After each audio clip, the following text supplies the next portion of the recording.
Karch, fascinating stories. I mean, it's just such a chilling place to be. What was the inspiration? How did it all come about? Well, Michael, I've been covering the drug wars in Colombia, Honduras, Mexico, Guatemala for some time now, and I spend a lot of time relying on the local journalists. So in many ways, I feel a real solidarity. Many of them have become my friends, and they report under such arduous conditions that I thought it was really important to bring attention to their plight and to what they're trying to do despite all the incredible dangers they face. There's some amazing stuff in the stories. A couple of specific things. When you were in a cemetery at one point, where you've got journalists buried next to narco drug kingpins. What was that like, and why is it like that? Well, the contrast is just staggering. On one hand, you have these incredible narco mausoleums with 30-foot high marble columns where these drug lords are buried, and there's tequila and gifts and offerings that are there. And then, just a little ways away in a separate cemetery is a journalist who was killed for covering the drug war, or as part of his coverage of the drug war. And he lives in this very simple, or he is now lying in this very simple, unadorned place. So you can really see that what happens in death reflects what happened in their lifestyle. The narcos live this incredibly glamorous life with lots of money, and the journalists don't necessarily. But the common thread is that both of their professions are extraordinarily perilous. There's those of us who go to war zones and cover those sorts of things, but these guys are doing this every single day, and the risk cannot be underestimated. I'm thinking of the veteran crime reporter that you spoke to, Javier Valdez Cardenas. He's been covering drug stories for years. Is he surprised he's still alive? I mean, frankly, I am surprised. And Javier is this extraordinary man. He's also a poet. I don't know how he does it.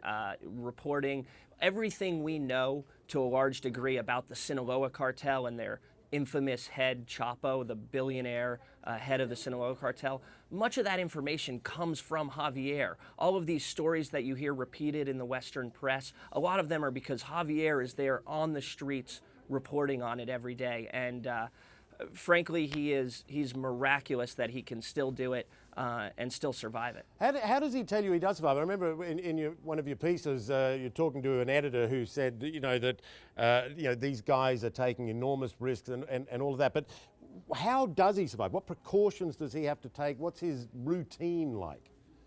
They do take some precautions. Reporting in Mexico is a little bit different.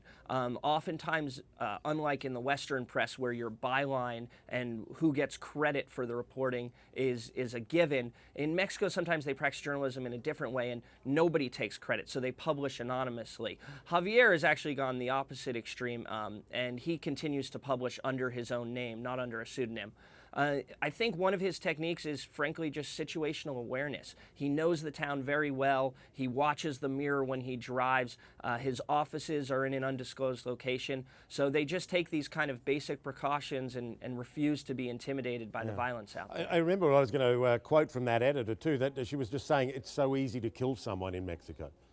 That is the unfortunate reality of being a journalist in Mexico. And I think for us, we do our job every day as journalists in the United States or even abroad, and we take for granted that just the nature of doing your job puts you in an extraordinary peril and danger. And that's what they're dealing with every day, yet here they are, cranking out news pieces and video pieces. And going into the drug tunnel, I think it was Luis, you went in there, and he works for a newspaper that's really quite out there. They've had a couple of editors killed. What did you learn from him as a reporter?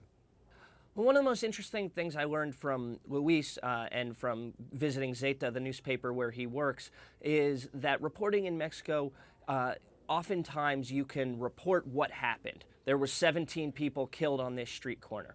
But you can't go that one step further into what we would call the journalism realm and ask the questions of who and why and who's behind it, right? The who and the why in Mexico can sometimes get you killed. So Luis is actually very critical of much of the press that has just abdicated reporting or asking those kind of questions. He says that much of the Mexican media is essentially just doing body counting, not reporting. He's the kind of guy who dares to ask the deeper probing questions of who's behind this stuff. Yeah, the risk's enormous. I mean, what was I mean, you were there for a few days. I mean, what was it like being there? Do you get a bit of a, I don't know, does it get a bit creepy being around some of these areas when you know what can happen and does happen?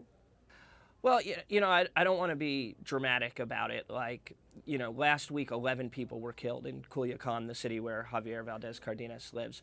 So it is dangerous. 50,000 people have been killed since President Calderon began his war on drugs. So it's absolutely a violent place. But also there's millions of Mexicans who are living their lives every day, and life does go on to some degree. And whatever dangers we faced when we were down there or whatever nervousness we had, it really just pales in comparison to these guys who are down there reporting, boots on the ground every day. They're the ones who are really in the line of fire. Enormous courage. I admire them greatly. I know you do too. Kaj, good to see you, Kaj Larson.